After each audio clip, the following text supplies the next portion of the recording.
नमस्कार, आदाब। Crime petrol के युवा जागरूकता सप्ताह में आप सबका स्वागत है। भारत, जिम्मेदार भारत, बदलते युग के साथ बदलता भारत। आंकड़ों के अनुसार हमारे देश की लगभग 60% जनसंख्या 16 से 30 की उम्र के बीच आती है। इनमें शामिल हैं स्कूल कॉलेज जाने वाले छात्र, नए प्रोफेशनल्स, नवविवाहित जोड़े और युवा माता पिता। यह उम्र का ऐसा पड़ाव है जिसमें इंसान हर क्षण नए अनुभवों और नई चुनौतियों का सामना करता है। हमारी आज की कहानी ऐसे ही एक युवा पेरेंट्स की जिंदगी से जुड़ी है।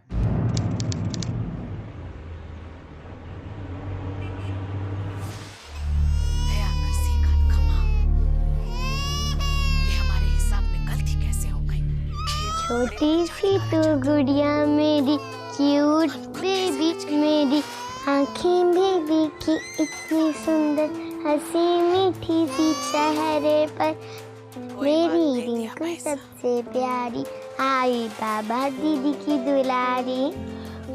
अच्छा, बाहर से रिंकू के लिए चद्दर लेके आओ। लेकिन जंग तो हम ही जीतेंगे।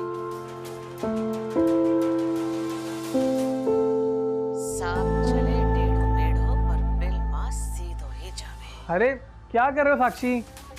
पापा वो रिंकू के लिए चद्दर।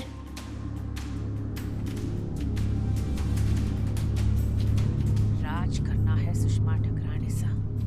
अरे तू चाल साक्षी क्यों बार बार तंग कर रही हो? एक बार में समझ नहीं आता, तब से इधर से उधर किए जा रही है। अब सारे खिलौने ले जाओ, दोबारा मत आना, ठीक है? चलो अंदर। देनी होगी। दिया भाई, शायद आपका पलटवार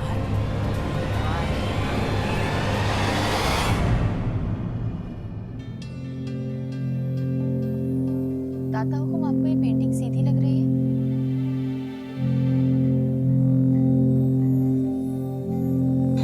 आपका प्लान क्या है? What's the next move? आपने ठीक से देखा?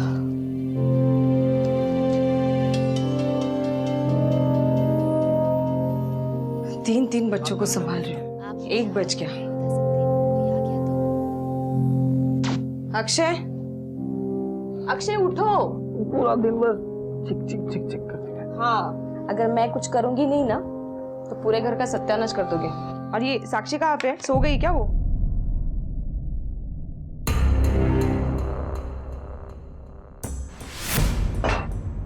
सॉरी पापा। तुझे अभी बताता हूँ मैं। अब तक 2 मिनट के लिए शांति से घर पे बैठा नहीं जाता ना, हमेशा कुछ ना कुछ शरारतें करती रहती हो। चलो यहाँ पे खड़े, यहाँ पे खड़े, चुपचाप यहाँ पे खड़ी रहे। 5 मिनट यहाँ पे खड़ी होगी ना, शरारत करना भूल जाएगी। पापा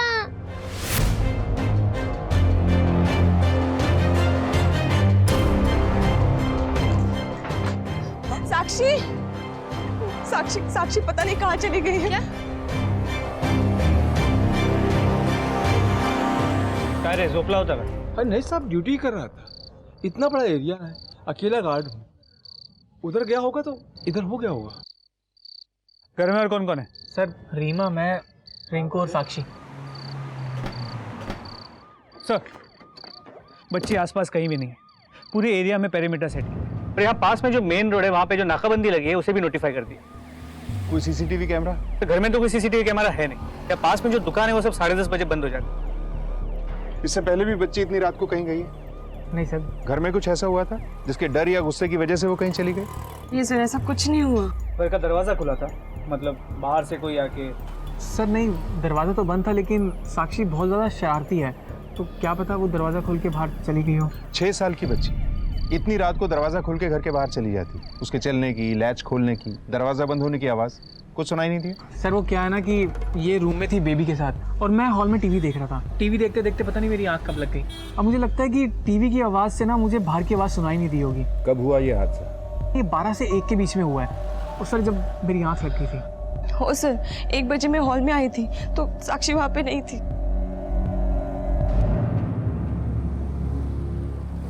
नहीं, 12 से? इतने कम टाइम में इतनी छोटी सी बच्ची आखिर कहाँ तक जा सकती? पूरे एरिया में कोई खबर नहीं। पर्सनल बढ़ा दो, एक और टीम डिप्लॉय करो। चौकी में फोन करके कांस्टेबल राणे, साटम और शैलार को भी बुलवाओ। बीट मार्शल्स को भी वायरलेस पे इन्फॉर्म करो। 48 घंटों का विंडो है, उसके बाद ये मामला और भी कॉम्प्लिकेटेड हो जाए। सर, पवार कंट्रोल रूम ला फोन लाओ।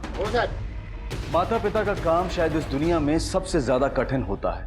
एक नन्ही सी जान का हाथ थामकर उसे इस दुनिया के लिए तैयार करने में समय के साथ साथ उनकी शारीरिक और मानसिक ऊर्जा भी उपयोग में आती है। लेकिन समाज में जॉइंट फैमिलीज के लगभग खत्म होने की वजह से नए पेरेंट्स के पास ना तो घर के बुजुर्गों का अनुभव है और ना ही सहनशीलता।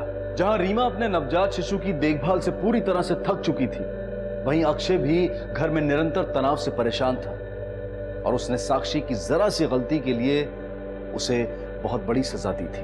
लेकिन क्या अपनी गलती को छुपाने के लिए पुलिस के आगे बोला गया झूठ ही अक्षय का पूरा सच था, या फिर इसके पीछे उसकी कोई साजिश थी? आखिर क्या हुआ था साक्षी के साथ?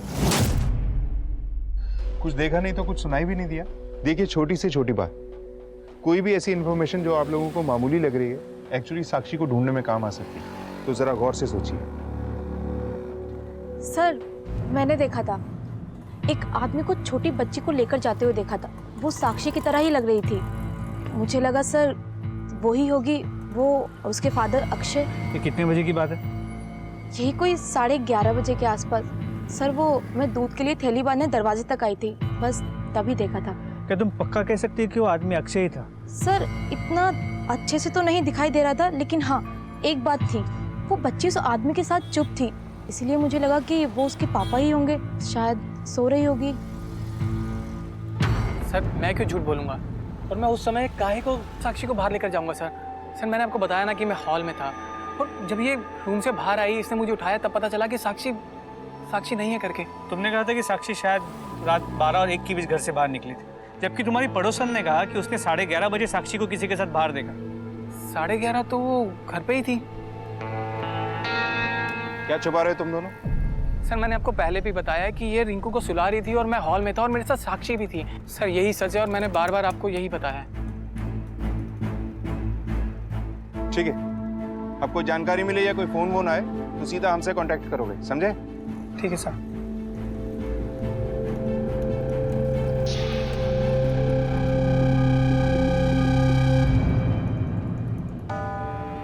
क्या देख रही है तू? अक्षय, सच सच बताना, तुमने साक्षी को बाहर खड़ा किया था या फिर? तू कहना क्या चाहती है?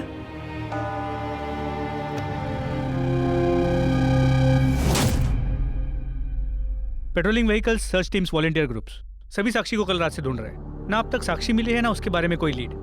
ऊपर से माँ बाप का कहना है कि वो रात 12 और 1 के बीच बाहर निकली थी, जबकि पड़ोसन ने कहा है कि उसे रात 11:30 बजे किसी के साथ बाहर जाते हुए देखा था। मुझे नहीं लगता कि लड़की अपनी मर्जी से इतनी रात को घर से बाहर निकली होगी, अनलेस के घर में कुछ हुआ हो। ना, एक प्रॉब्लम यह है कि 11:30 से 1 कल्प्रिट के पास 1 से 1.5 घंटे का एडवांटेज था, और इतना टाइम काफी है लड़की को कहीं दूर ले जाने के लिए। कोई रैंसम कॉल? सर, अभी थोड़ी देर पहले माँ बाप से बात हुई, अब तक तो कोई कॉल नहीं है। इस केस में जितना डिले होगा, साक्षी को ढूंढना उतना ही मुश्किल हो जाएगा। We need to act quick. Sir, अब तक हम इसे किडनैपिंग का केस मान रहे थे। ये भी तो हो सकता है कि ये सब कुछ उसके माँ बाप ने ही किया। कल रात को भी उसके माँ बाप नर्वस लग रहे थे, और पड़ोसन ने भी यही कहा कि जिस आदमी के साथ साक्षी को जाते हुए देखा था वो अक्षय की तरह ही लग रहा था। वही होगी, वो उसके फादर अक्षय। इस पॉइंट पे हर पॉसिबिलिटी को टटोलना होगा। ये रैंडम किडनैपिंग भी हो सकती है। लड़की बाहर गई, घर के आसपास ही खेल रही थी, काफी रात हो गई थी, वो अकेली थी, किसी की नजर पड़ी, मौके का फायदा उठाकर उसने किडनैप कर लिया। सर, अगर ये रैंडम किडनैपिंग है तो ये केस और भी कॉम्प्लिकेटेड हो जाता है, क्योंकि ऐसे केसेस में जनरली मोटिव अनक्लियर होता है और किडनैपर भी अननोन। एग्जैक्टली। फील्ड पर टीम्स को एक्टिव रखो, साक्षी की फोटो सर्कुलेट करवाओ, खबरियों का नेटवर्क एक्टिवेट कर दो। सर्च रुकनी नहीं चाहिए, तब तक फैमिली से जुड़ी इन्फॉर्मेशंस निकलवाते हैं। सर,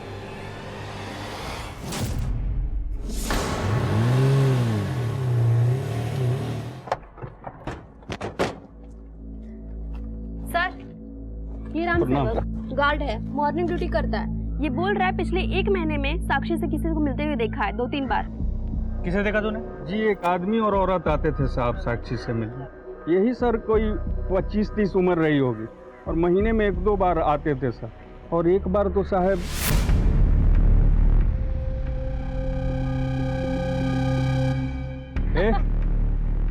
कौन हो आप लोग? हाँ, साक्षी के रिश्तेदार हो क्या? चलो बाय बेटा साक्षी, बाय। ए, सुनिए तो, साक्षी बेटा, ये लोग कौन थे? ये दोनों मेरे फ्रेंड्स थे।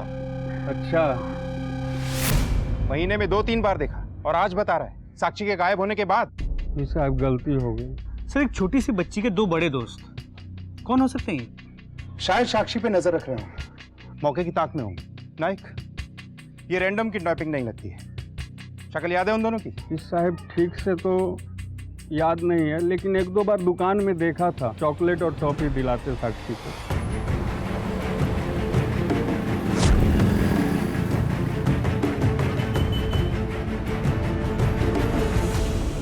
इस लड़की को देखा है?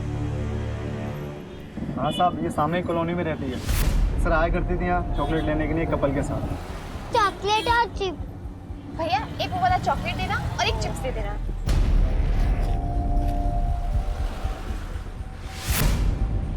कपल के साथ? हाँ साहब। उनकी शक्ल याद है? स्केच बनवा सकते हो? हाँ साहब, थोड़ा थोड़ा याद है मुझे। पुलिस अपनी पूरी कोशिश कर रही थी साक्षी को ढूंढने के लिए।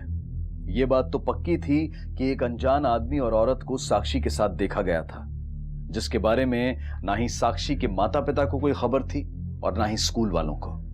कौन थे वो लोग, उनका क्या मकसद था, और सबसे अहम सवाल यह था कि आखिरकार अभी साक्षी कहां थी।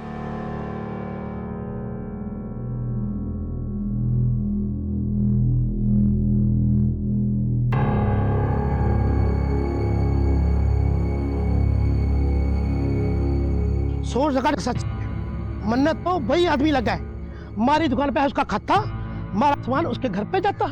अभी एक महीने पहले पति पत्नी आए थे, मैंने सोचा कुछ तो लफड़ा सा है। साहब जी देखो, ये दिख रहे ना, ये घर से। ठीक है।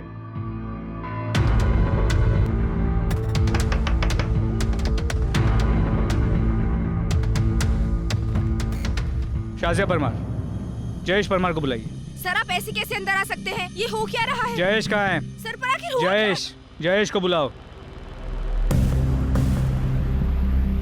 क्या हुआ सर?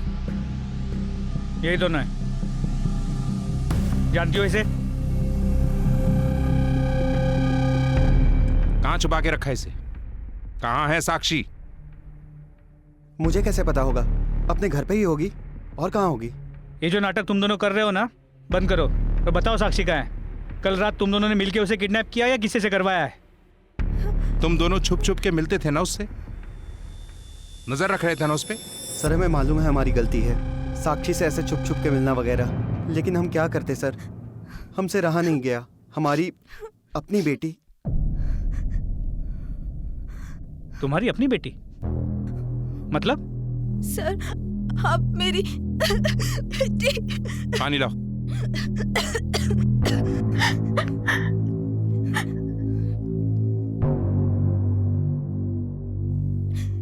सर पहले अब्बू अम्मी के खिलाफ जाके हम दोनों ने भाग के शादी की, फिर साक्षी हुई, तब हमारा खुद का ही ठिकाना नहीं था, तो हम बच्चे को किधर से। डिलीवरी के बाद ना मेरी हालत और भी खराब हो गई थी, पैसों की इतनी तंगी थी। फिर हमने सोचा कि अपनी जिंदगी तो बर्बाद हो ही चुकी है, बच्ची की जिंदगी क्यों बर्बाद करें। आयशा साक्षी का नाम है, मेरी आयशा थी सर। वो इतना आसान नहीं था उसे अपने आप से दूर जाने देना। लेकिन उसके जाने के बाद हम एक भी दिन चैन की नींद नहीं सो सके। हमेशा यही सोचते थे कि वो कहाँ होगी, किस हालत में होगी। हम ऑर्फनेज भी गए ताकि उससे मिल सके, लेकिन उन लोगों ने मिलने नहीं दिया हमें। सर बस एक बार मिलना चाहते थे हम उससे, पर किसी ने हमें उसका नाम ही नहीं बताया। फिर थोड़े से पैसे आए तो सोचा, मालूम पड़ा वहाँ पे एक प्यून है, उसको 10,000 रुपए देके अंदर से री इन्फॉर्मेशन निकलवाई, तब जाके साक्षी और उसके माँ बाप का एड्रेस और नाम पता चला। सर प्लीज उसे ढूंढ निकालिए सर। उस पियोन का नाम बताओ। सर वो शशिकांत। साहब सासी और जयेश आया करते थे अनाथ आश्रम में। मैंने सोचा अच्छा मौका है साहब, साक्षी के माँ बाप को मैंने घर का एड्रेस दे दिया साहब। दोनों लड़कियों की उम्र बिल्कुल सेम ही थी। मैंने सोचा कहाँ ये लोग जाके छानबीन करने वाले हैं, और मुझे ये नहीं पता उसकी बेटी है या नहीं। डबल चार्ज लगेगा तुझ पे, एडॉप्शन लॉ तोड़ने का और शाजिया और जयेश के साथ धोखाधड़ी करने का।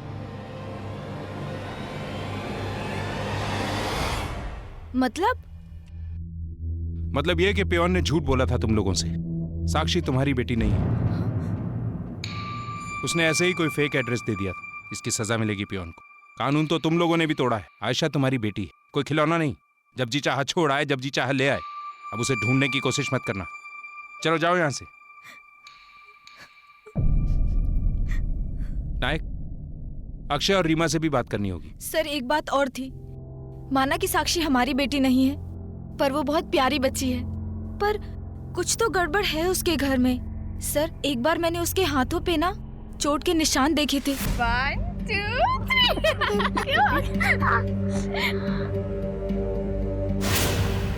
अरे ये मास्क कैसे है? साक्षी ये क्या हुआ? वो मैं शरारत करती हूँ ना, इसीलिए मम्मा पापा ने पनिशमेंट दी। सर बच्ची किसी की भी हो, पर उसके साथ गलत तो नहीं होना चाहिए ना।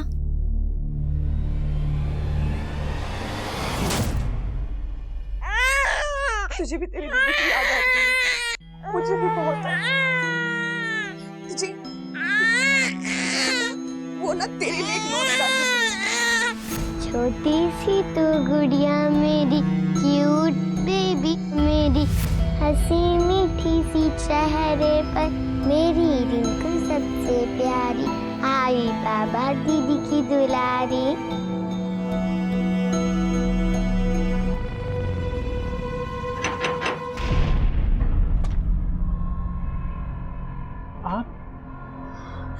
सर सर काय झालं? मेरे बच्चे के बारे में आपको कुछ पता चला? तुम दोनों को थाने साहब ने बुलाया पूछताछ के लिए, चलो।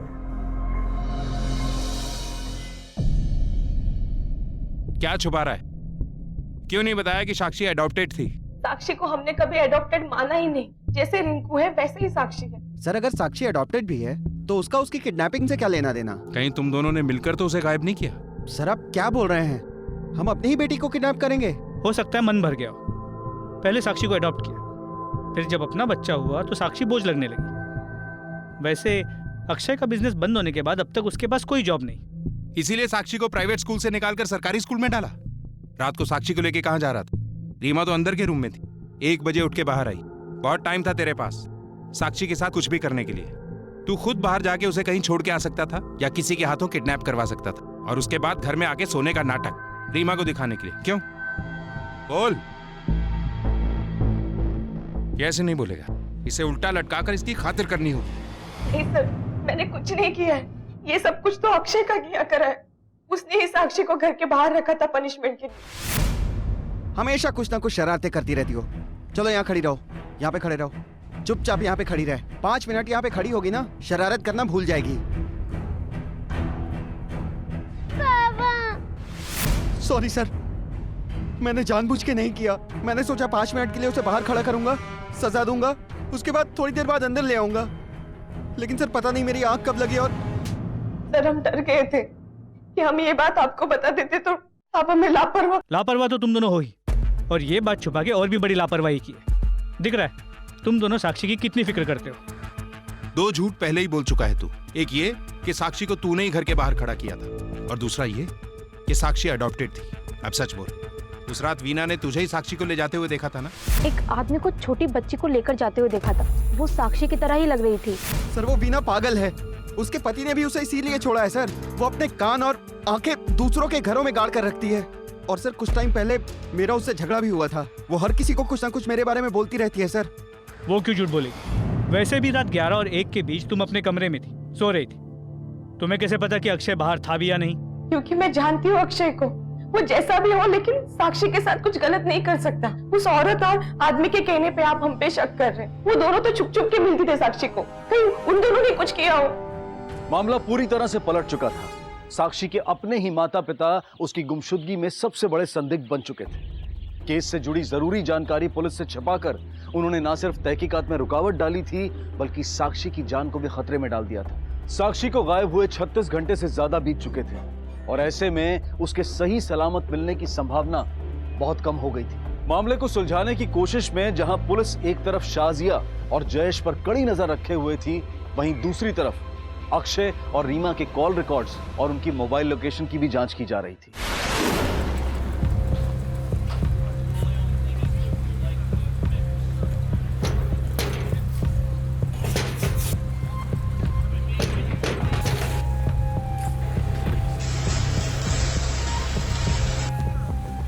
भाई 1 दिन बोला था, 2 दिन हो गए। गाड़ी और माल ले, कल जहाँ जाना है। सर वो तो पार्किंग को लेकर एक मामूली सा झगड़ा था, अब उसके लिए मैं पुलिस को क्यों झूठ बोलूंगी?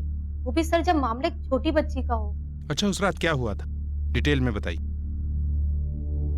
सर 11:30 बजे के आसपास मैं बाहर आई दूध के लिए थैली बांधने। तभी मुझे एक आवाज सुनाई दी। मैंने देखा तो एक आदमी था छोटी बच्ची के साथ में, लेकिन अंधेरा था तो सब कुछ पीछे से दिखाई दिया। हमने उस रात आपको एक आदमी का स्केच बताया था, ये उसकी असली तस्वीर है। साक्षी के साथ आपने उस रात जिस आदमी को देखा था, क्या वो इसके साथ ज्यादा मैच करता है या अक्षय के साथ? सर पता नहीं, किसी का चेहरा ठीक से दिखाई नहीं दिया तो मैं कह नहीं सकती सर कि कौन था। हमारे पास एक ही विटनेस है और उसने भी कुछ क्लियरली नहीं देखा। शाजिया और जयेश पे कोई अपडेट? सर उन पे नजर रखे हुए, अब तक कोई अपडेट नहीं मिला। अक्षय और रीमा के कॉल रिकॉर्ड चेक किए? सर उन दोनों के उस रात के कॉल रिकॉर्ड्स क्लियर है। लेटेस्ट कॉल रिकॉर्ड्स लेकर देसाई आता ही होगा। ठीक है, उन्हें भी चेक। सर, ये अक्षय और रीमा गोखले के कॉल रिकॉर्ड्स। सर,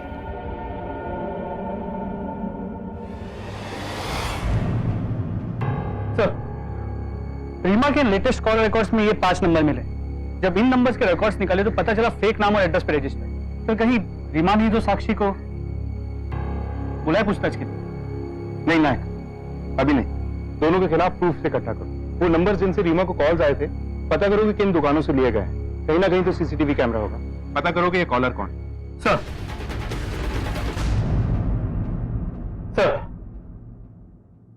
सर ये सीसीटीवी फुटेज देखिए। इसने फेक आईडी से 5 सिम कार्ड खरीदे थे। इस औरत की फोटो सर्कुलेट करवाओ और इसकी तलाश को एक्टिवेट कर दो। साक्षी की जान को खतरा है। तब तक हमें यह तो पता चल चुका है कि रीमा हमसे कुछ छुपा रही है। चलो सर।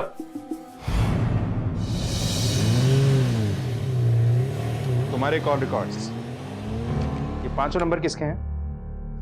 पता नहीं सर, रॉन्ग नंबर होंगे। Wrong number. हर नंबर से कम 56-57 सेकंड तुम्हारी बात हुई है। Wrong numbers. इन्हें पुलिस स्टेशन ले चलो। लॉकअप में खुद ब खुद बोलेंगे ये सब।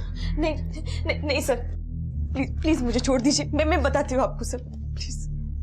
सर मुझे फिरौती का कॉल आया था।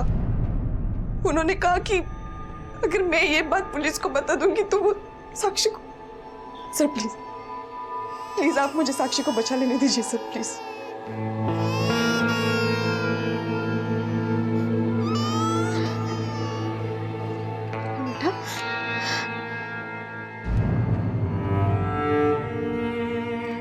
ऐसा नहीं है सर कि हम साक्षी को प्यार नहीं करते थे। हाँ ये बात है कि रिंकू आने के बाद साक्षी हमसे थोड़ा सा दूर हो गई थी, क्योंकि शादी होने के 2 साल बाद भी मैं मां नहीं बन पा रही थी। तो अक्षय ने साक्षी को गोद लेने के लिए फोर्स किया, लेकिन फिर अचानक रिंकू पैदा हो गई। अक्षय तभी कुछ खास नहीं कमाते थे। अभी भी उनके पास कुछ काम नहीं है। इन दोनों बच्चों के लिए ना उनके पास टाइम है, पैसे है और ना ही सहन शक्ति। धीरे धीरे अक्षय भी अपना गुस्सा साक्षी पे निकालने लगे, लेकिन साक्षी के लिए तो सिर्फ आई, बाबा और रिंकू उतनी उसकी दुनिया थी। सर मेरे बाबा ने पैसों का अरेंजमेंट कर लिया। सर प्लीज प्लीज हमें साक्षी को बचा लेने दीजिए सर। अगर उससे कुछ हो गया तो सर। अक्षय का फिरौती की रकम देने के लिए गए। दिमाग खराब हो गया आप लोगों का। कहाँ गया अक्षय? कौन सी जगह गया? वो आर्य कॉलोनी की तरफ गए। नायक, तुम फौरन गोरेगांव जाओ और वहां के ड्यूटी ऑफिसर से कांटेक्ट करो। सर। हाँ नायक। सर एक अपडेट मिला है। जिस औरत ने वो सिम कार्ड खरीदा था, दुकानदार की मदद से मैंने उसका एक रफ स्केच बनवाया है। मैं आपको भेज रहा हूँ। ठीक है।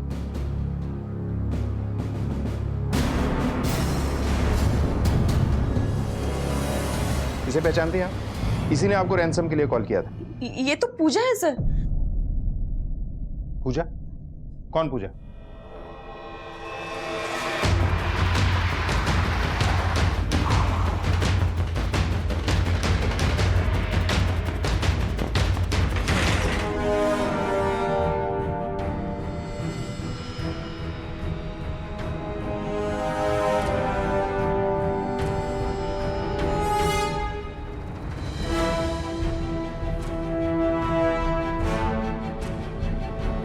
अरे अरे अरे अरे बस घाबरू नकोस। देखो हम सब जानते हैं, इसकी कोई ज़रूरत नहीं, ना फिरोदी के पैसे देने की और ना ही टेंशन लेने की। सर मेरी बेटी को कुछ नहीं होना चाहिए, और वैसे भी उन्होंने मुझे धमकी दी थी अगर मैंने पुलिस वालों को बताया तो मैं फिर। रिलैक्स, हम देख लेंगे इसके। गाड़ी पुलिस थाने लो।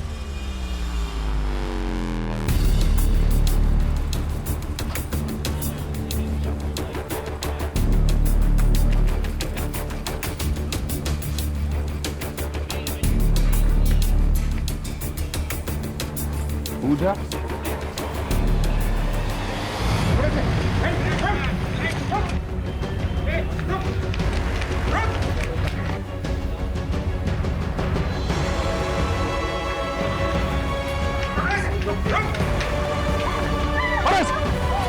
ले चलो क्या? पुलिस ने आखिरकार पता लगा लिया था कि फिरौती की रकम के लिए रीमा को कॉल करने वाला कौन था, लेकिन इस जानकारी ने सिर्फ उन्हें ही नहीं बल्कि रीमा को भी झकझोर दिया। रीमा तुम पागल हो? क्यों बताया पुलिस को? अब साक्षी को कुछ हो गया तो?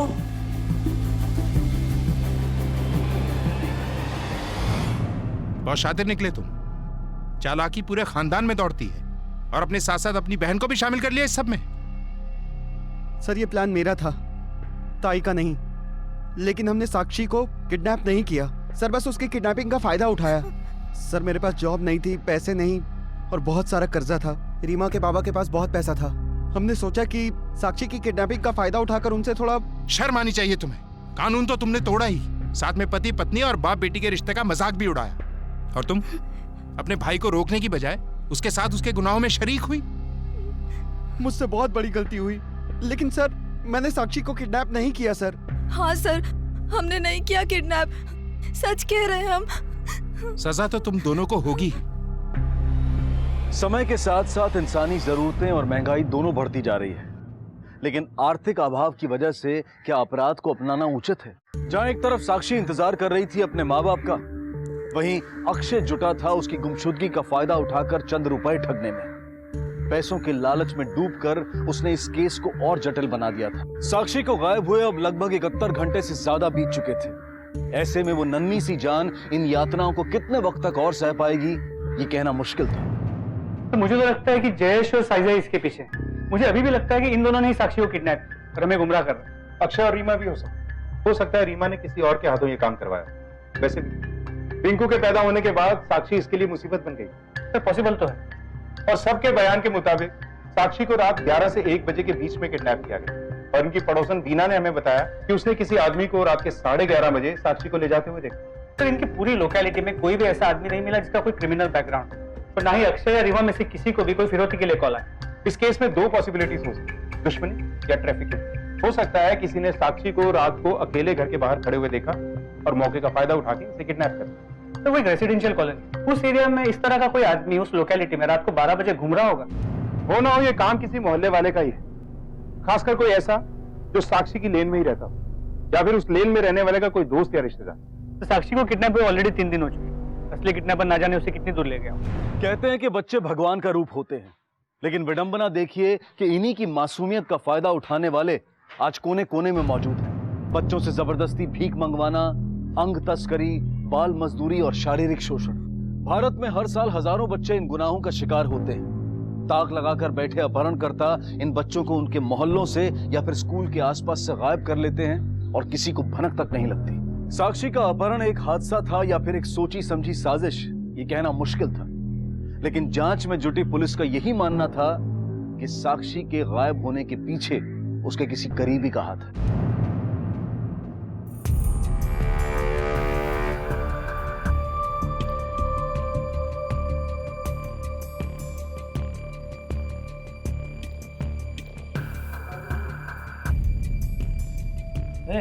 चिन क्यों रही? दे रहा हो ना। उठ, बैठ इधर, खाना खा।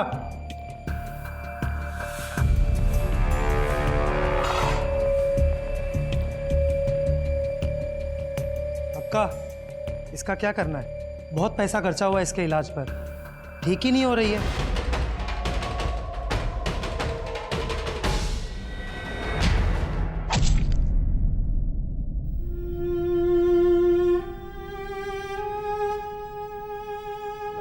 लेकिन उसके अपने घर वाले अक्षय, रीमा, शाजिया और जयेश को पुलिस ने क्लीन चिट दे दी क्योंकि उनके खिलाफ पुलिस को कोई सबूत नहीं मिला। पुलिस ने शहर के चप्पे चप्पे और बाल तस्करी गिरोहों पर भी नजर रखी हुई थी। साक्षी की तस्वीर मुंबई और उसके आसपास के सभी शहरों तक पहुंचा दी गई। अगर साक्षी वाकई बाल तस्करी का शिकार थी तो तस्कर उसे शहरी सीमा से बाहर ले जाने की कोशिश जरूर करते।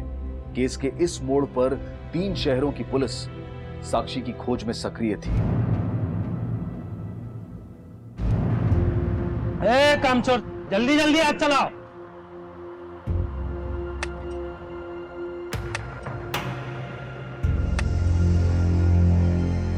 ए महारानी, चलो काम कर, जल्दी जल्दी निकलना भी है इधर से। ये बोरीवली केस में क्या प्रॉब्लम है? तो वहां के हेलो, हाँ बोल। ठीक है सर, इन्फॉर्मर का फोन बोला कि बच्चों के ग्रुप को स्टेट के बाहर स्मगल करने की बात, करीब 6 से 12 साल के बच्चे। मुझे भागना है, मुझे भी भागना है, मुझे भी अपने आई बाबा से मिलना है। सीधा सीधा स्ट्रेट स्ट्रेट एकदम।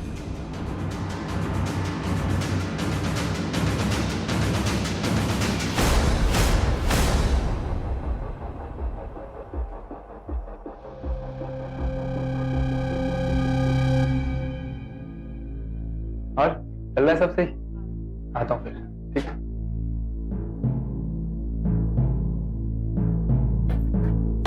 अभिनव, चल अब हमारे साथ खेल। कौन है बे तू? छोड़ मेरे को, जानता नहीं है, ठोक दूंगा अभी। अब हम तेरे को ठोकेंगे। ले चलो इसे।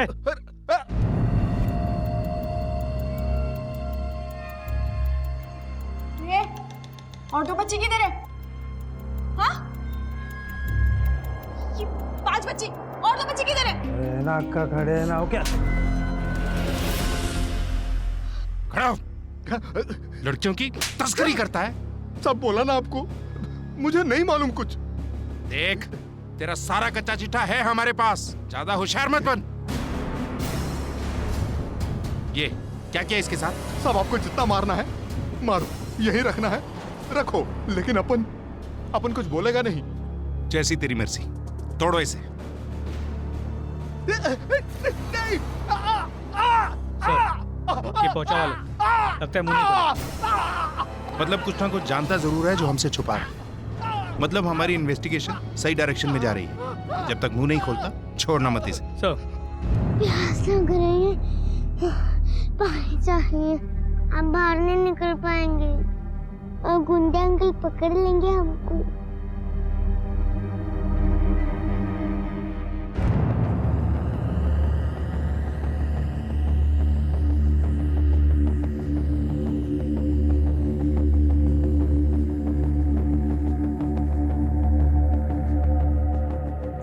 हम खो गए, अब क्या करें? सुन, मेरी मम्मा कहती है अगर कहीं खो जाओ तो चंदा मामा के साथ साथ चलते रहो, वो हमें बाहर निकाल देगा। नायक जी सर। इस दलाल ने मुंह खोला क्या? साक्षी के बारे में कुछ पता चला? 5 दिन हो गए हैं, जिसमें से 3 दिन तो आप लोगों की वजह से ही बर्बाद हो गए। सिस्टम का मजाक समझ रखा है आप जैसे लोगों ने। सर। देखिए, फिलहाल हमें कोई लीड्स मिले, अगर उसमें से कोई भी कॉन्क्रीट इन्फॉर्मेशन मिलती है तो हम आपको इन्फॉर्म करते हैं। नायक, ये दलाल साक्षी के एरिया के आसपास ऑपरेट भी नहीं करता। उस रात एग्जैक्टली यही था और इसने साक्षी को किडनैप भी किया। कुछ अजीब नहीं लगा? सर, साक्षी के पड़ोसन ने कहा था कि उस रात उसने एक आदमी को देखा था। अगर ये दलाल वही आदमी है तो ये सच में बहुत बड़ा कोइंसिडेंस है। नायक, इस दलाल के कॉल रिकॉर्ड्स और ट्रायंगुलेशन रिकॉर्ड्स अरेंज करवाओ। देखते हैं इसकी कॉन्टैक्ट लिस्ट में कौन कौन है, खासकर किडनैपिंग से जस्ट पहले। जी सर, उसके call records on the way हैं। गुड सर, अभिनव के कॉल रिकॉर्ड्स।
सीमा, मैंने कुछ नहीं किया रीमा, मेरी कोई गलती नहीं है, मुझे माफ कर दो।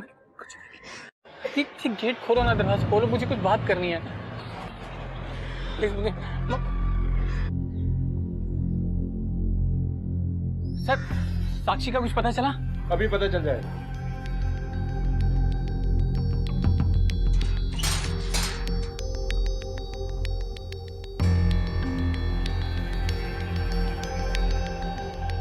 आप लोग यहाँ पे?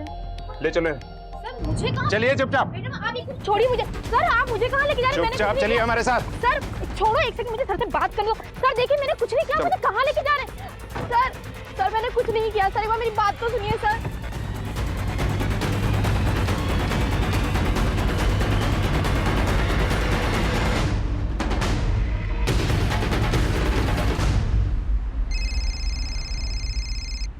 बोलना है सर, हम स्टेट बॉर्डर क्रॉस करके कर्नाटका पहुंच गए। उस दलाल अभिनव के कॉल रिकॉर्ड में एक नंबर मिला है जो किसी चंद्रिका अधिका के नाम पर रजिस्टर्ड। उसे लोग देवी अक्का भी बुलाते हैं और वो कर्नाटका में एक बहुत बड़ा सेक्स रैकेट चलाती है। सर बॉर्डर के उस पार कर्नाटका पुलिस हमें असिस्ट करने वाली है। गुड, हमने भी बीना को अरेस्ट कर लिया। इंटरोगेशन में देखते हैं क्या पता चलता है।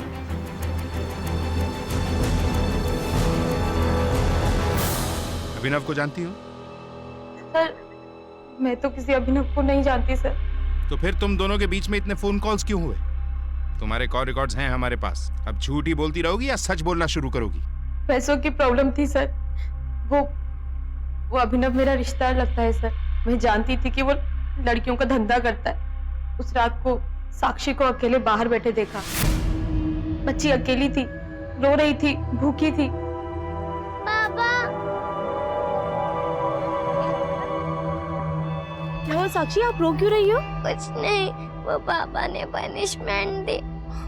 कोई बात नहीं, आपकी आंटी तो है ना। साक्षी आप आइसक्रीम खाओगे? आंटी आपको बड़ी वाली आइसक्रीम, अच्छी वाली ड्रेस देगी। चलोगे मेरे साथ? चलो। मैं उसे अपने साथ लेकर आ गई, उसे खिला पिला के सुला दिया। तभी मेरे दिमाग में सर ये वाली बात आ गई थी। सर मुझे लगा कि मैं अभिनव को उस बच्ची को देकर पैसा कमा के एक झटके में मेरी सारी परेशानियां खत्म हो जाएंगी सर। मैंने इसीलिए सर साक्षी को बेच डाला। सर जिस दिन आप वहां पर आए पूछताछ करने के लिए, मैं डर गई थी सर, इसलिए मैंने अक्षय के ऊपर सारा का सारा इल्जाम डाल दिया। सर प्लीज मुझे छोड़ दीजिए सर, मुझे जाने दीजिए, मैं मजबूर थी। मजबूरी के नाम पे एक छोटी सी बच्ची की जिंदगी बर्बाद कर दी तुमने। कर्नाटका पुलिस की मदद से मुंबई पुलिस को उस गिरोह के ठिकाने का पता चल गया।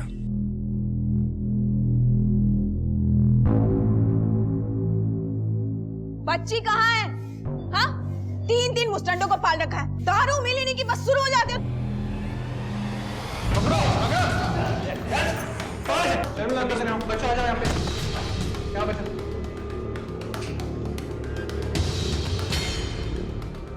साक्षी का है? कौन साक्षी? ये का ये मालूम नहीं। कौन साक्षी?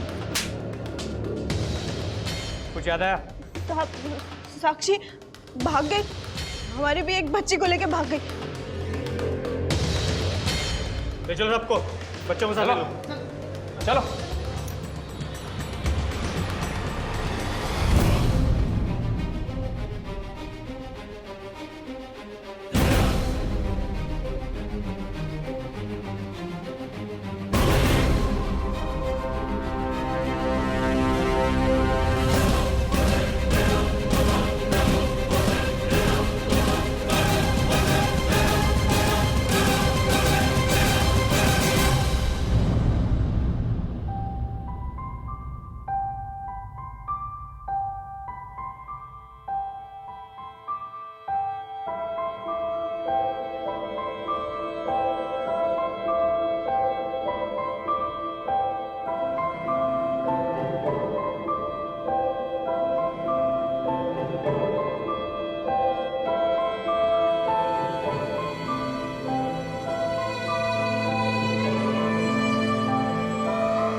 साक्षी और उसके साथ भागी लड़की को जंगलों से ढूंढकर बचाने में पुलिस के 63 कर्मियों को लगभग 8 घंटे लगे। 7 बच्चों को उनके माता पिता से दोबारा मिलाया गया, लेकिन 3 बदनसीब ऐसे भी थे जिनके माता पिता की खोज अब तक जारी है और इस दौरान उन्हें सरकारी आश्रय में रखा गया है। समाज में बच्चों के खिलाफ गुनाह बढ़ते ही जा रहे हैं। ये बेहद जरूरी है कि हम सब और खासकर इस देश के युवा अपनी जिम्मेदारी को समझें। आंखों में भले ही लक्ष्य, आकांक्षाएं और सपने भरे हों, पर ध्यान रहे कि उसे पाने की ओर में हम प्यार, रिश्ते, परिवार और विश्वास की बलि न चढ़ा दें।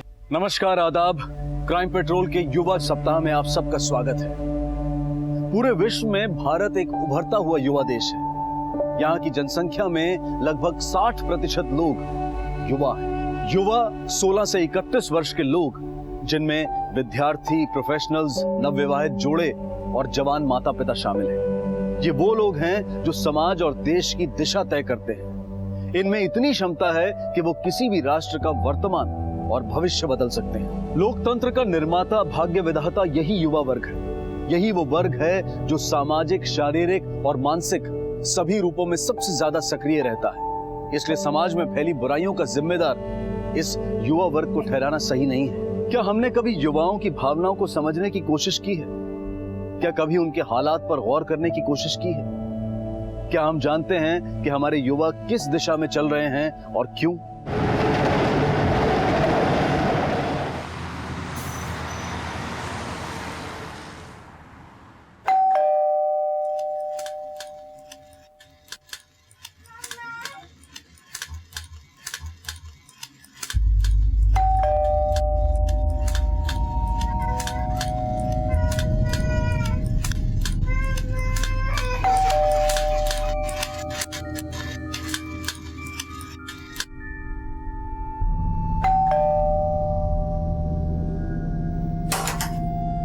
Hello ma'am. हाँ बोला। मैम, हमारी संस्था की तरफ से एक स्पेशल ऑफर चल रहा है। 2 अगरबत्तियों का पैकेट सिर्फ 20 रुपए में, और साथ ही 10 लाख की कार जीतने का एक लकी कूपन। अच्छा, इसमें आपको अपना नाम और पता लिखना है बस। बस ठीक है।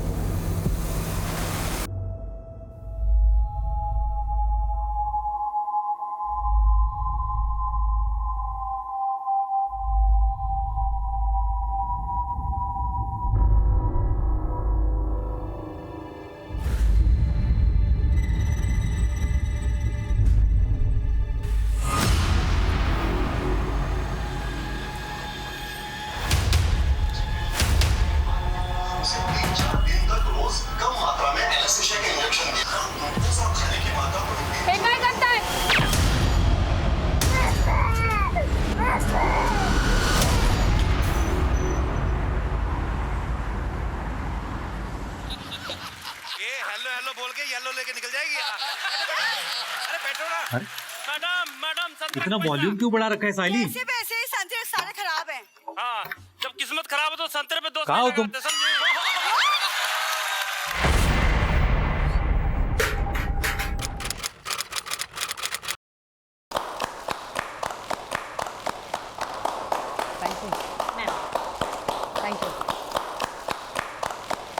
अभिनंदन मॅडम.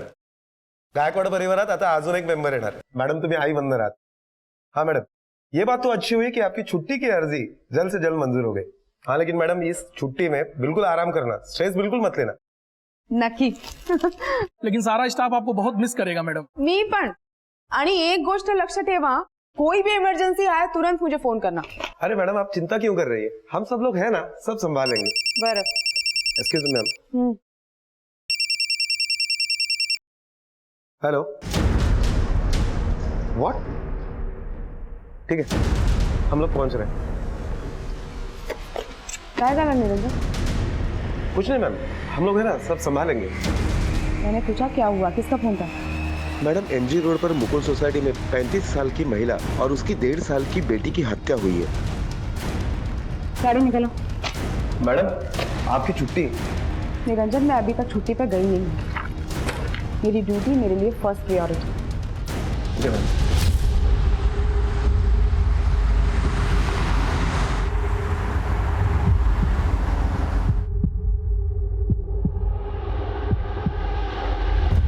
बड़ी बेरहमी से कत्ल किया गया, यहाँ तक कि बच्ची तक को नहीं बख्शा गया. और मैडम घर की हालत देखिए, तिजोरी कपड़े सब बिखरे पड़े। इसे तो साफ पता चलता है कि इरादा लूटपाट का ही था। और टीवी का वॉल्यूम बहुत बड़ा हुआ था, शायद जानबूझ के बढ़ाया गया ताकि अंदर की आवाजें बाहर ना जा सके। कुछ भी टूटा हुआ नहीं है, यानी कि फोर्स एंट्री नहीं है, यानी कि मिसेस काने ने कातिल या कातिलों को खुद अंदर लिया। हाँ बोला। चला बाजूला सगळे, तुमच्याकडे कोण आहे बघितलं? संकेत, हादसे के वक्त कहाँ थे आप? मैं काम पे था मैडम। कहाँ काम करते हो तो? कांदिवली में, वो A to Z travelling agency, वहां पे काम करता हूँ। और तुम्हारी बीवी के साथ तुम्हारी आखिरी बात कब हुई थी? और आज मेरी कोई बात नहीं हुई उससे। जैसे ही मैं घर पहुंचा, मैंने सुना कि टीवी की वॉल्यूम बहुत तेज है। दरवाजा खोलकर मैं अंदर गया तो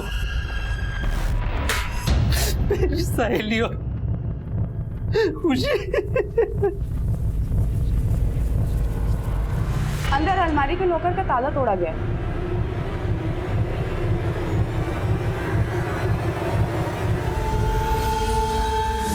वहां पे कुछ कीमती सामान था क्या?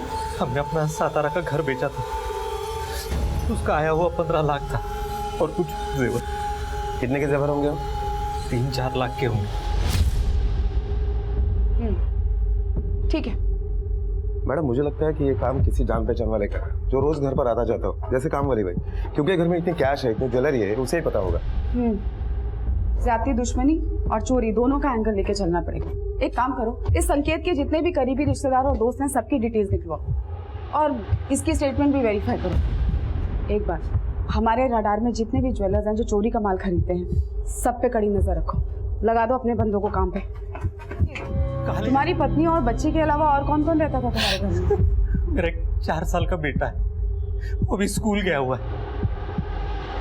साइली, खुशी, एक काम वाली बाई है जो पिछले 5 साल से हमारे साथ काम कर रही है। शायद उसने कभी हमारी बात सुनी हो।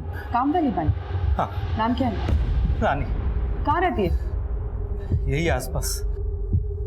ईमानदार है?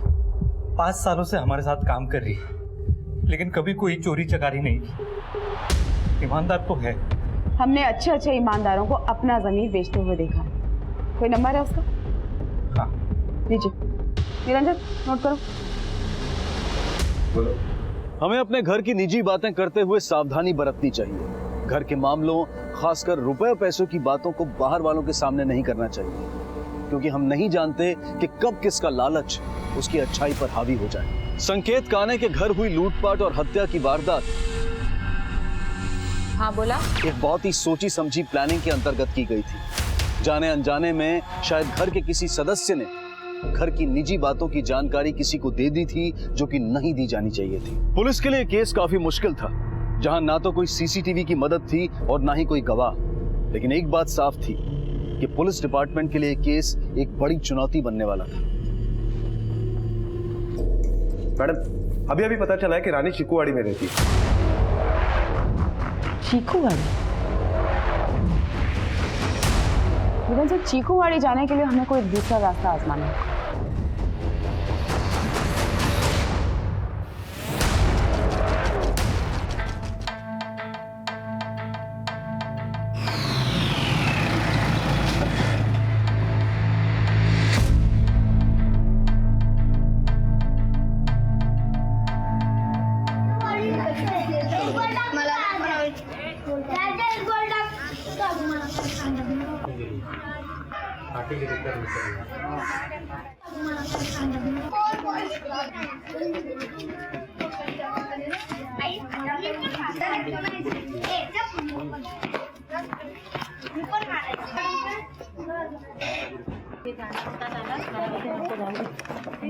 हमें थोड़ा पीछे मैडम, किसी को तो पूछना पड़ेगा। ओ वेणी, हे राणी कोते राहतात? कुठे कुठे कुठे कुठे चालल्या? चल.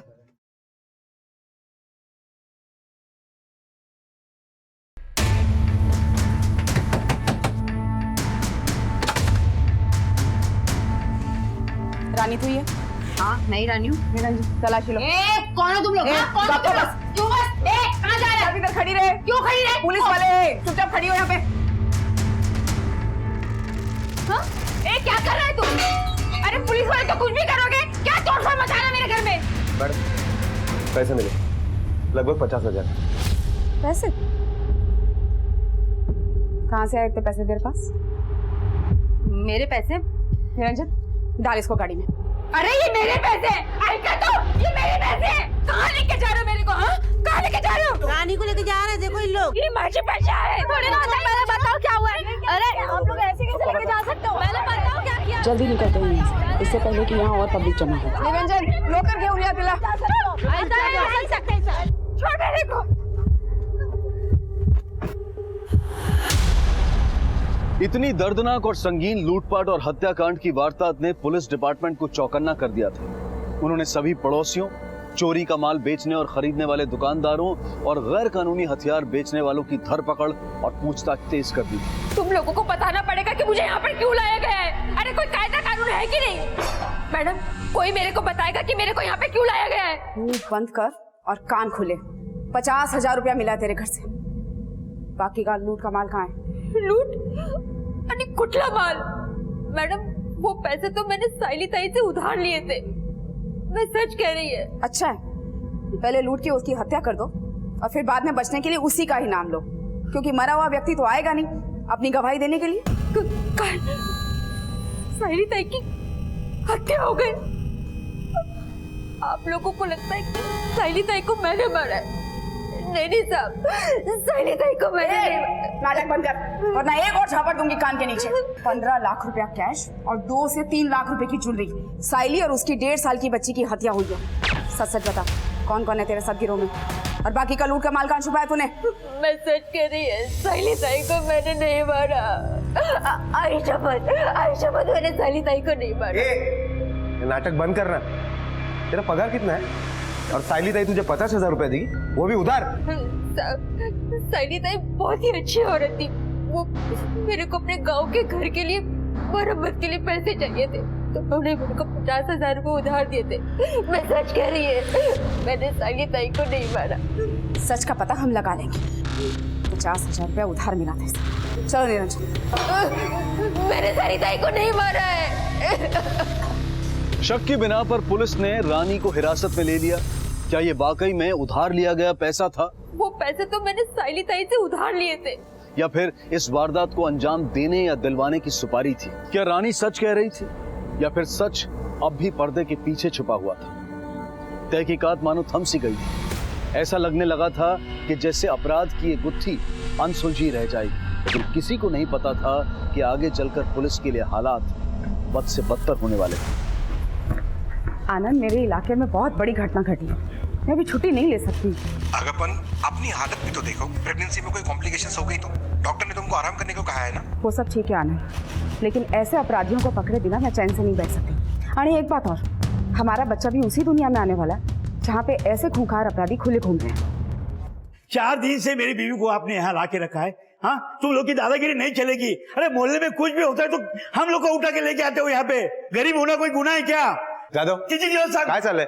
क्या हो रहा है ये? और ये पुलिस स्टेशन है, आवाज नीचे रखो। देखो साहब, वो जो मेरी बीवी है ना 4 दिन से इधर। शांत बा।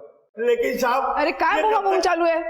देखो मैडम, मेरे घर में एक छोटा सा बच्चा है मैडम, वो माँ के बिगैर नहीं रह सकता है। तो आप ही बताइए कि मैं कैसे संभालूं उसको? जिस औरत की हत्या हुई है उसका पति अपने बच्चे को कैसे संभाल रहा होगा, कभी सोचा इस बारे में? और इस तरह से कानून को अपने हाथ में लोगे ना तो तुम्हें भी अंदर कर दूंगी। देखो मेरा विश्वास करो, अगर तुम्हारी बीवी ने कुछ नहीं किया, वो निर्दोष है, तो मैं उसे कुछ नहीं होने दूंगी। ठीक है जादव, क्यों जाएगा? पण भाई, आओ मैडम, आओ माझ्या बायकोला सोडाओ। तुम्ही बाहेर जा साहेब, तुम्ही तरी सांगा ना माझ्या बायकोला। आओ पण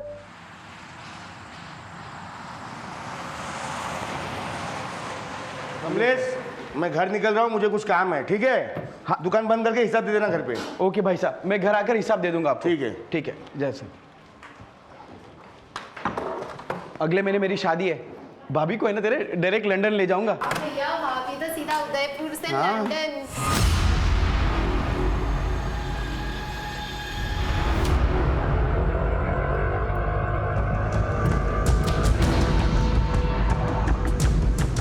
किधर साहब? ऐसी हालत में आपको यहाँ पर काम करते हुए देखूंगा, बुरा लग रहा है। क्योंकि मैं आपके लिए चेयर मंगा रहा हूँ। अरे मॅडम साठी खुर्ची आणा, पाणी आणा कोणीतरी। अरे राहू दे, काही गरज नाही। मॅडम बहुत बेरहमी से मारा है इन सब लोगों को। बहुत सालों में पहली बार ऐसे देख रहा हूँ। प्रोफेशनल्स का काम लगता है। इतना बड़ा कांड हो गया और आसपास किसी को पता भी नहीं चला। मैडम मुझे लगता है कि साइलेंसर वाली गन यूज की गई होगी। पहले मिसेस काने और दोनों ही वारदातों में एक चीज कॉमन है, दोनों वारदातों में पॉइंट ब्लैंक से फायर किया गया।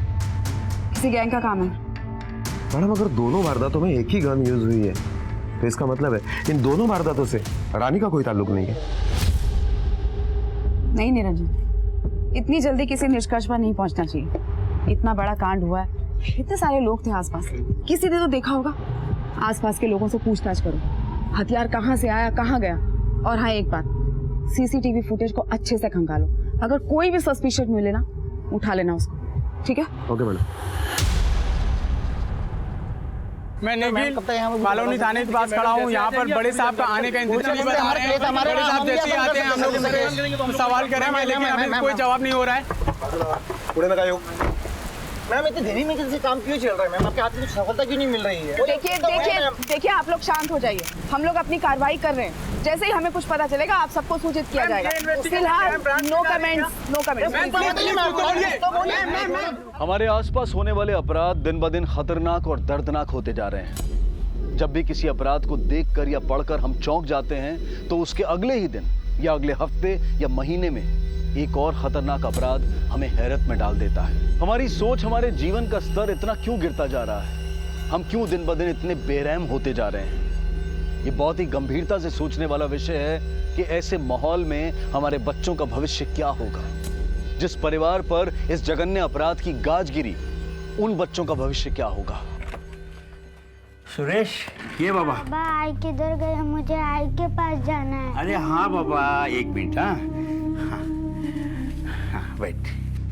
ये देख, तेरे को वड़ा पाव अच्छे लगते हैं ना? तेरे लिए मैं वड़ा पाव लेके आया। मुझे नहीं खाना, मुझे आई के पास जाना है। हाँ बेटा। आई को जल्दी लेके आओगे ना? हाँ लाऊंगा रे मेरे बाबा।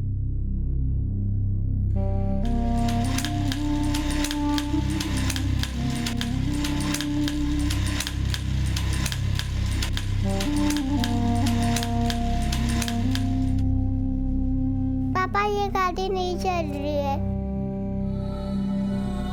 चलेगी बेटा।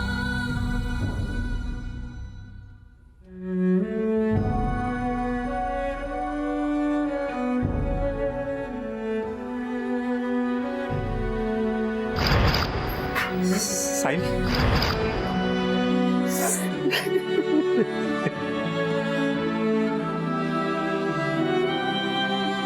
सयाली काने का केस अभी किसी नतीजे पर भी नहीं पहुंच पाया था कि ज्वेलरी शॉप में मर्डर और रॉबरी की दिल दहला देने वाली घटना सामने आई। इन दोनों वारदातों के तार क्या आपस में जुड़े हुए थे? पुलिस ने कमर कस ली थी। तहकीकात का कोई भी माध्यम उन्होंने नहीं छोड़ा था।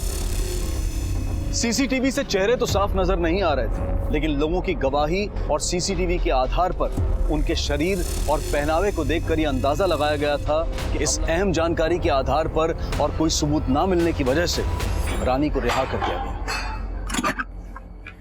अरे सुरेश बेटा, हे बघ आई आली। सुरेश, आई आप आ गए? मैं आ गई। आप कहाँ गए थे? मैं कहीं नहीं गई थी। अब मुझे कभी मत छोड़ के जाना।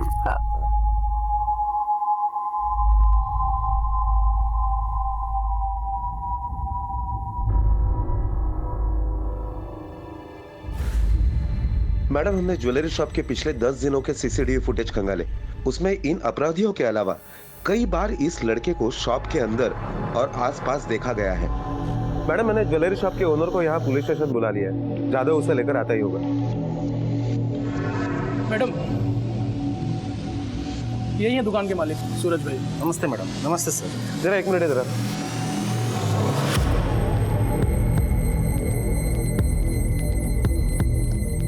सूरज भाई, ये आपके दुकान के बाहर जो सीसीटीवी कैमरा है उसकी फुटेज है। इसमें भी ये लड़का आपके दुकान के इर्द गिर्द घूमते हुए देखा गया। कुछ याद आ रहा है अभी?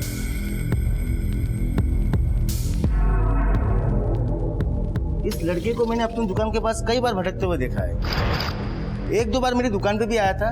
तकरीबन 15-20 मिनट तक मोल भाव करता रहा, फिर वहां से चला गया। ठीक है, आप जा सकते हैं। Okay madam, thank you. Niranjan, शक्ल से तो ये लड़का 18-19 साल का लगता है और फुटेज में जो इसकी बॉडी लैंग्वेज है उससे ये बहुत टेंस्ड है। हो ना हो ये दुकान के अंदर जासूसी करने के लिए गया होगा। कौन है, कहाँ रहता है, कोई हिस्ट्री? हाँ मैडम, गोरख नाम है इसका, MSA कॉलेज में पढ़ता है। लोगों से इसके बैकग्राउंड के बारे में पूछताछ की तो सभी ने ठीक ठाक ही बोला, लेकिन एक चौंका देने वाली बात तो यह है कि ये भी उसी एरिया में रहता है जहाँ पर रानी रहती है, यानी चिकुवाड़ी।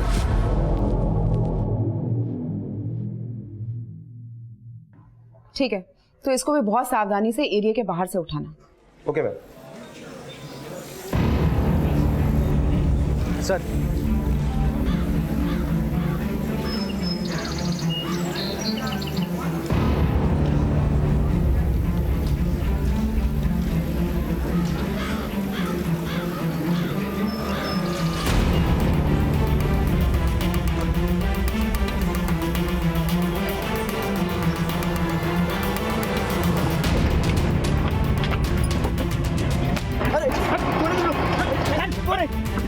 मैंने क्या किया?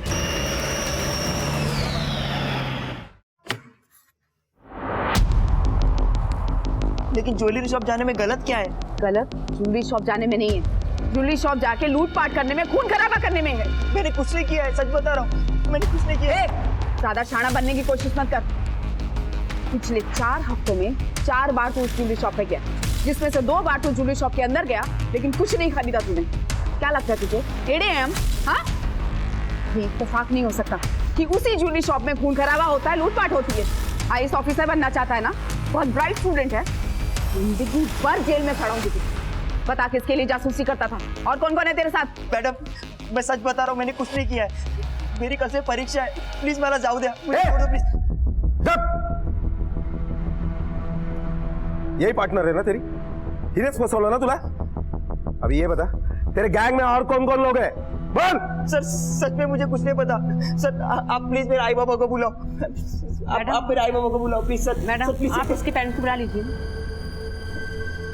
निरंजन याच्या आई बाबाला बोलवा। ठीक है। बोल गोरा, तू तिकडे कशाला गेला होतास? बोल। अरे बोलना, तू क्या कर रहा था? आप शांत रहिए, आप इस तरह से पूछेंगे तो और भी डर जाएगा। देखो मुझे तुझ पर पूरा भरोसा है, तू कुछ गलत काम कर ही नहीं सकता, लेकिन बता तू क्यों गया था वहां? मेधा। कौन मेधा? मेधा मेरे कॉलेज में पढ़ती है, मुझे बहुत पसंद है वो। उसे खुश करने के लिए मैंने तुम्हारे इयररिंग्स चुराए और उसके लिए सोने की चेन गिफ्ट की। चेन तो उसने ले ली लेकिन मुझे ठुकरा दिया। मला प्रायश्चित करायचं होतं, इसलिए मैं वहाँ रोज जाता था और वहाँ देखता था कि वहाँ सेम टू सेम इयरिंग मुझे मिले, पर नहीं मिले। तू चोरी केली? अरे चोरी करतो वेळ का माझा पोरगा? मला माफ कर बाबा, मला माफ कर, चुकी झाली, माफ कर।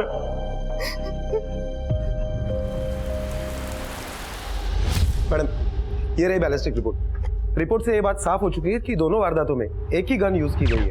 इसका मतलब साफ है निरंजन, कोई प्रोफेशनल गिरोह है जो डकैती के साथ साथ निर्मम हत्या भी करता है। और पोस्टमार्टम रिपोर्ट से ये तो पहले पता चल गया था ना कि पॉइंट ब्लैंक से फायर किया गया। एनीवेज, वो गोरख की तस्वीर देख के संकेत ने क्या बोला? संकेत ने उसे नहीं पहचाना। निरंजन, जितने भी लोग हमारे शक के दायरे में ना, सब पे नजर रखो, चाहे वो रानी हो, संकेत हो या फिर ये गोरख। और ये गोरख की प्रेम कहानी क्या है, पता तो लगा? Okay madam. नहीं सर, सब मेरे पेरेंट्स से प्लीज कुछ मत कहिएगा।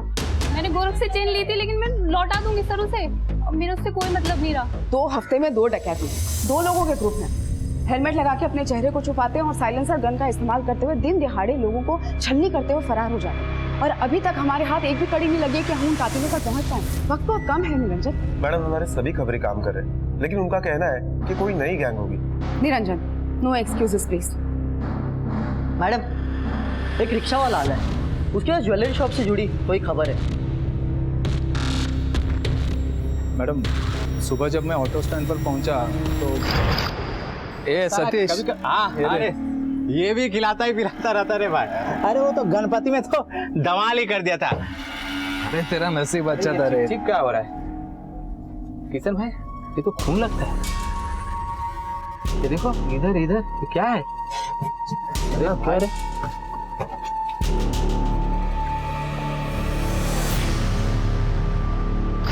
बाद में जब पेपर में पढ़ा ना, तो रात में जो हत्या और वो चोरी हुई ना, उसके बारे में पता चला। मैडम उसी रात को उसी जगह से एक पैसेंजर मेरी रिक्शा में बैठा था। किधर साहब? चीकूवाड़ी। मैडम उस रात वो मेरी आखिरी सवारी थी और वो रिक्शा में लगा हुआ खून भी उसी का हो सकता है, क्योंकि जहाँ से वो रिक्शा में बैठा था ना, वहाँ से वो ज्वेलरी शॉप भी बहुत करीब है जहाँ वो चोरी और खून हुआ था। इस फोटो में जो लड़का है, क्या यही था वो? सर उस वक्त बहुत अंधेरा था तो चेहरा ठीक से देख नहीं पाया। हाँ पर उसकी आवाज़ मैंने सुनी है मैडम। ठीक है, उसकी आवाज दोबारा से सुनोगे तो पहचान लोगे? हाँ कोशिश कर सकता हूँ मैडम। कहाँ छोड़ा उसे? चिकूवाड़ी के बाहर छोड़ा था। चीकूवाड़ी? हाँ। ठीक है, जा। निरंजन, एक बात तो साफ हो गई, इस चीकूवाड़ी का इन दोनों अपराधों से कोई ना कोई लेना देना तो है, या फिर चीकूवाड़ी का कोई आदमी इसमें इन्वॉल्व है। पहले रानी, फिर गोरख और अब ये चीकूवाड़ी। पिछले 10 दिनों में हुई कत्ल और लूटपाट की दोनों ही वारदातों के तार चीकूवाड़ी से जुड़ रहे थे, जिनमें 5 जानें गई थी। इसलिए पुलिस ने चीकूवाड़ी से सामूहिक गिरफ्तारी मुहिम के अंतर्गत सारे हिस्ट्री शीटर्स को उठा लिया। 2 दिन तक उनसे कड़ी पूछताछ की गई। पुलिस ने अपना हर पैतरा आजमाया, लेकिन कोई कामयाबी हाथ नहीं लगी।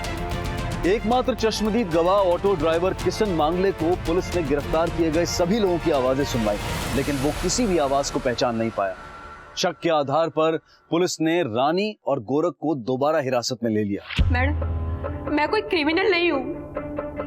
बहुत कोशिश के बाद 4 दिन पहले मेरे को एक काम मिला, पर वहां पे भी किसी ने आके बक दिया कि मेरे को पुलिस उठा के लेके गई है। मेरे को उस काम से भी निकाल दिया गया। ये सब सिर्फ आपकी वजह से हुआ है। बस्ती के आवारे लड़के मुझे अपने धंधों में लेना चाहते हैं। कल से मेरे एग्जाम्स हैं। रानी, हमारी तहकीकात का हर रास्ता तुम्हारी बस्ती तक जाता है। मतलब साफ है कि इस अपराध में तुम्हारी बस्ती का कोई आदमी शामिल है। अब तुम्हें अपनी बस्ती जाकर हमारी आंख बनना होगा। मैडम, मैं देखती है कि मैं क्या कर सकती है। ये है क्या? नहीं, ये नहीं है शायद। शायद मतलब? मैडम मैंने सिर्फ आवाज सुनी थी, वो भी ध्यान से नहीं। अब मुझे क्या मालूम था यहाँ के वापस उसको पहचानना भी पड़ेगा। सुबह से 20 लोगों की आवाज सुन चुका हूँ। धंधा पानी रहा बाजू में, बस यहाँ बैठ के आवाजें सुन रहा हूँ। ठीक है, जाओ अपने धंधे पे ध्यान। निरंजन, पता नहीं क्यों मेरी गट फीलिंग कह रही है किशन है ना, हर बार कुछ गड़बड़ कर रहा है। मैडम फिर भी हम इसके ऊपर नजर बनाए रखे हुए हैं। लोगों से पूछताछ में पता चला है कि एकदम मेहनती और सीधा साधा आदमी है। ठीक है, तो फिर इस मेहनती और सीधे साधे इंसान के कॉल रिकॉर्ड्स निकलवाओ। मैडम इस गोरख का क्या करें? गोरख और रानी दोनों पे कड़क नजर बना के रखो। फिलहाल के लिए छोड़ दो उसे, एग्जाम है ना। Okay ma'am. चल रहे जा दो।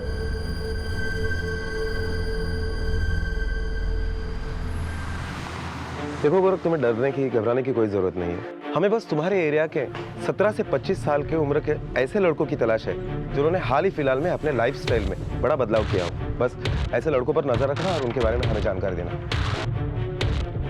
Okay sir.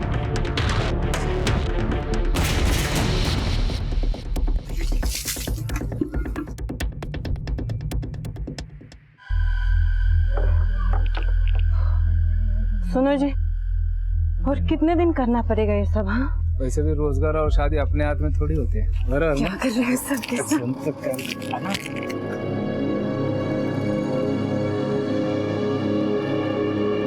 अरे पैसे इधर निकाल। काय को रे? अरे पीछे तो मुड़ के देख। आ गया ना, बैठ। अरे हमारी शर्त लगी थी कि तू आज आएगा नहीं, और तू तो आ गया। अरे ये ले, चिकन भी खा। मैं सिर्फ वेज खाता हूँ। अरे अब तू हमारी बिरादरी का हो गया है, पुलिस के डंडे खाए, अब चिकन भी खा। वैसे भाई ये पार्टी किस खुशी में चल रही है? नया धंधा शुरू किया है इसने, रातों रात लखपति बन गया।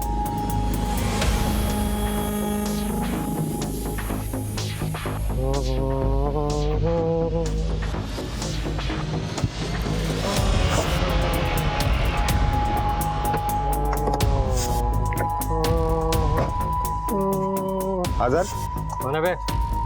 चल साथ में चल। ए, हटना। ए, चल साथ में। ए, उठाओ इसको, डालो गाड़ी में, उठाओ। अब होश आया? कितने सारे पैसे कहाँ से आए तेरे पास? क्या करता है तू? अरे साहब, मेहनत करता है अपन, चोरी नहीं करता। अरे सर, वो खंडेलवाल बिल्डर थे ना, उनके लिए झोपड़े खाली कराता है अपन। वो खुशी से जो दे देते हैं अपन रख लेता है। नंबर दे उसका। हाँ सर, नोट करो ना आप।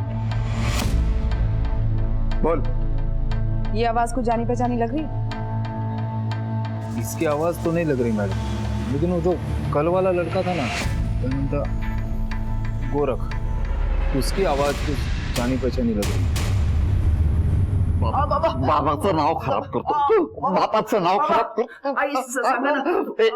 पहले चोरी, फिर दारू, और अभी ये लुच्चे लोगों के साथ संगत। अरे क्या चाहता क्या है तू? बाबा, मैं पुलिस की मदद करना चाहता हूँ। पुलिस को जासूस बनेगा तू? जासूस बनता है? अरे काय कपाळ छापतो बा। देख, तू मेरा लाडला बेटा है ना, इन सबसे दूर रहे, सिर्फ पढ़ाई में ध्यान दे। अरे उन लोगों को पता चलेगा ना तो हम लोगों को यही जिंदा गाड़ देते, इथे गाड़तील आपल्याला। तुझे मेरी कसम है, आज के बाद इन लोगों से तू दूर रहेगा। ले मेरी कसम। आई तुझी शपथ। पुलिस ने अपने खबरी नेटवर्क को तेज कर दिया था। वो दोनों वारदातों में हुई चोरी के माल को बेचने और खरीदने वाले दुकानदारों की निगरानी में चौकन्ने थे। क्या पुलिस हत्यारों तक पहुंच पाएगी? मैम,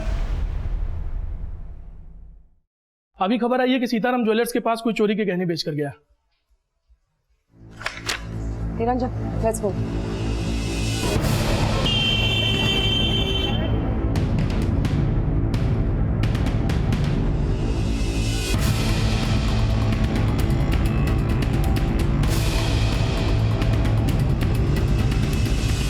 मैडम, संकेत से कंफर्म कर लिया है।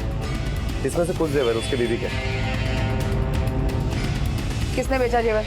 मुझे नहीं पता था चोरी का माल है। सीसीटीवी की फुटेज दिखाओ।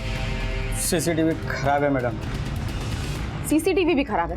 दो है कान के नीचे। देख, तेरे लिए यही अच्छा होगा कि अपने दिमाग पे जोर डाल और सब कुछ याद करके साफ साफ बता दे, वरना जिंदगी भर जेल में सड़ेगा।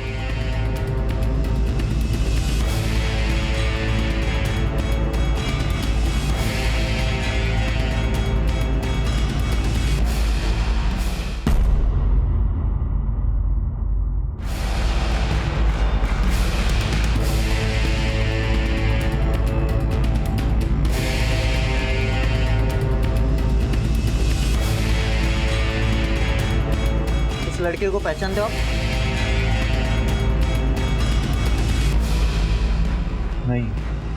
नहीं जानता मैं इसको।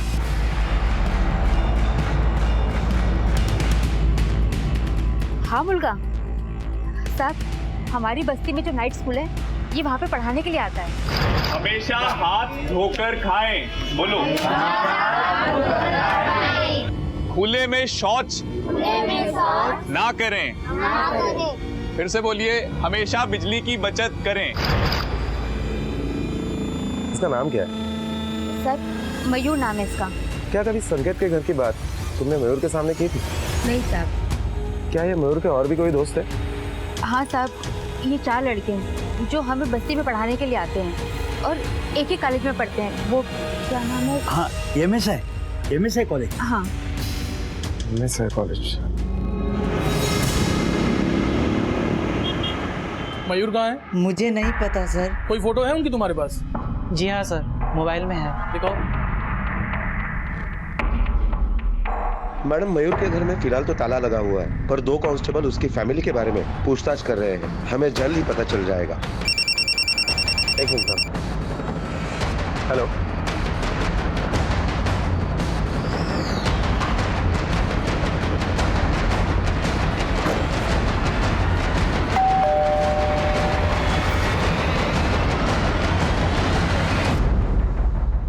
क्या हुआ मैडम? हट मैडम हुआ क्या है? ऊपर देखो निरंजन। मैडम हुआ क्या है? सर अंदर कुछ नहीं है। ऊपर ऊपर क्यों जा रहे हो आप? मैं मेरे पति को फोन लगाती हूँ। ए फोन इधर दे। एक छापड़ दूंगी कान के नीचे ना, अकल ठिकाने आ जाएगी। पकड़ इसको। पर मैडम हुआ क्या है?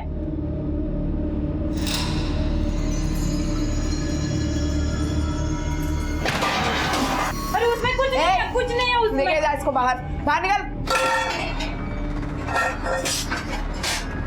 मैडम, अरे पैसे मिले। एक किशन ऑटो वाला, उसके मोबाइल की लोकेशन उन दोनों एरिया में ट्रेस हुई है जहां पर रॉबरी हुई थी। इधर आ। क्या बोली थी तू? हाँ, कुछ नहीं है घर में। क्या ये किधर से आए? लेके चलो इसको, गाड़ी में डालो।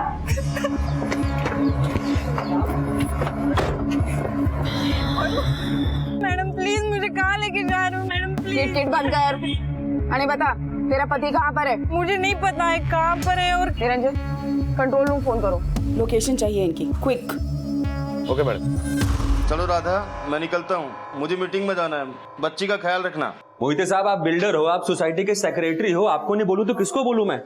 मेरे घर में पानी की समस्या है, सिर्फ 5 मिनट पानी आता है और इनके यहाँ पे यह हाल है कि बारिश में पानी घर में घुस जाता है। देखिए, मुझे अभी एक अर्जेंट मीटिंग के लिए निकलना है, जल्दी आप लोग का काम हो जाएगा। पक्का ना? पक्का। ठीक है सर। अच्छा हुआ।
आपके यहाँ खाना खा के ना बहुत मजा आया, बहुत अच्छा खाना था। तो हमारा प्लेजर है सर। कौन हो?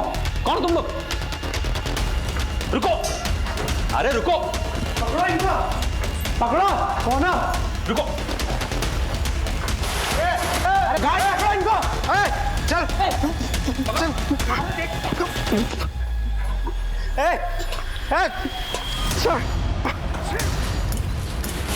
रुक रुक रुक। अरे खोल इसको, खोल रुक, जल्दी खोल खोल खोल, फटाफट खोल, जल्दी खोल। देखा तुमने? नहीं सर, वो हेलमेट पहने थे सर, भाग गए सर।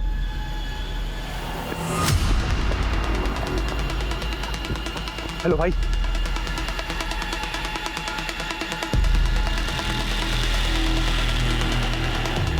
मैडम, मलार से फोन आया था, वहां भी लूटपाट की वारदात होते होते रह गई। शायद ये वही गिरोह हो।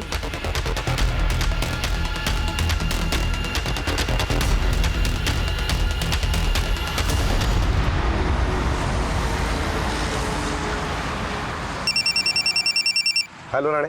हाँ बोला। बस हम पहुंच ही रहे हैं वहां पर। मैडम, उन लोगों का पता चल गया, वो नया नगर रोड पे। नया नगर? शिंदे, गाड़ी क्या तिकडे लवकर।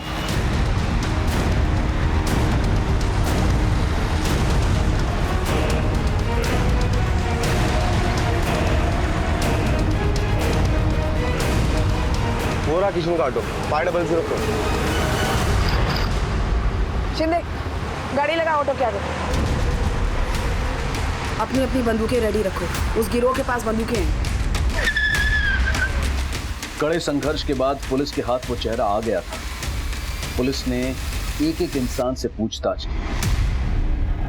मैं और अनुभव अपना सॉफ्टवेयर बिजनेस शुरू करना चाहते थे, इसलिए हम लोग पैसे जमा कर रहे थे। हम किशन से मिले और इसी ने हमें वो आइडिया दिया था। और उसने कहा था कि हम पे किसी को शक नहीं होगा, और हुआ भी वही। हम पे किसी को कोई शक नहीं हुआ। और ज्वेलरी शॉप की चोरी में मेरी बीवी रेखा का हाथ था।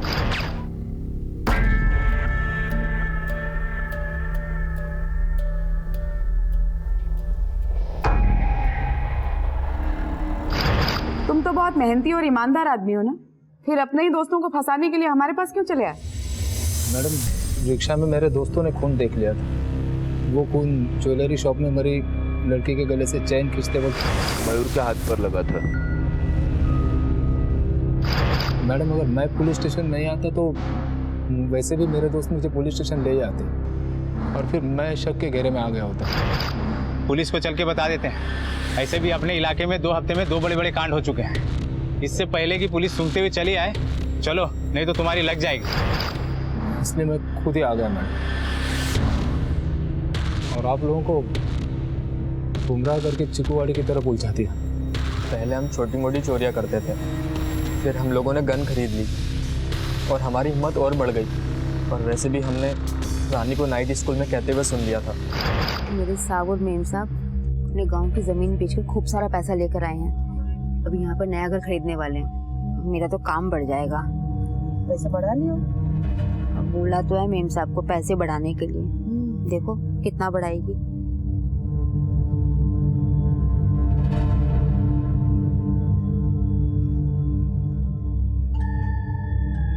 लगता है अगला शिकार मिल गया। पहले हमने रेकी की, फिर प्लान के मुताबिक किशन ने हमें वहां छोड़ा और हमने लूटपाट की वारदात को अंजाम दिया। Hello ma'am. हाँ बोला। मैम, हमारी संस्था की तरफ से 2 अगरबत्तियों के पैकेट सिर्फ 20 रुपए में और 10 लाख की कार जीतने का एक लकी कूपन। अच्छा, इसमें आपको अपना नाम और पता लिखना है मैम।